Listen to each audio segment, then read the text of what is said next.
আলাইকুম, সবাই কেমন আছেন? আলহামদুলিল্লাহ, আপনাদের দোয়া ও ভালোবাসায় আমি ভালো আছি। আজকে নামাজের লাভ নিয়ে কিছু আলোচনা করব। যে ব্যক্তি গুরুত্ব সহিত সময়ের দিকে লক্ষ্য করিয়া টাইম মতো নামাজ আদায় করব, আল্লাহ তাআলা তারে 5 প্রকারে সম্মানিত দান করব। প্রথমেই আমাদের রুজি রোজগারের পেরেশানি দূর করে দিব। যে রুজি রোজগারের লাগে আমরা দিন রাত পরিশ্রম করি, আল্লাহ তাআলা সেটাকে দূর করে দিবে।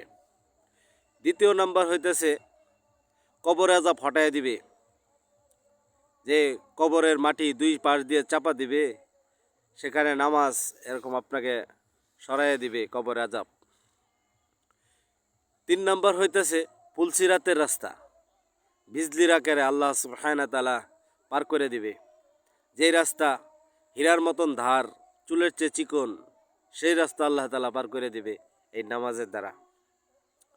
4 নাম্বার আপনাকে ডান হাতে আমলনামা দিবে।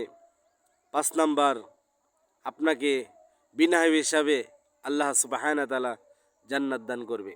তাই আমরা গুরুত্ব সহিত নামাজ আদায় করি, ধ্যান খেলের সহিত নামাজ আদায় করি, টাইম মতো নামাজ আদায় করি। ইনশাআল্লাহ আমাদের যত সমস্যা আল্লাহ সুবহানাহু ওয়া তাআলা দূর করে দিবে। আল্লাহ তাআলা আমাদেরকে দিতে রাজি, কিন্তু আমরা নিতে পারি না। সাহাবী আজমানরা এরকম নামাজ পড়ে দুনিয়ার সকল জরুরত তারা পূরণ করছে, কিন্তু আমরা পারি না।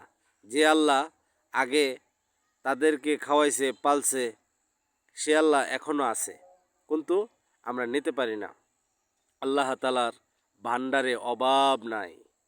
আপনি আমি চাইতে পারি না বিদায় আল্লাহ সুবহানাহু ওয়া তাআলা আমাকে দেয় না।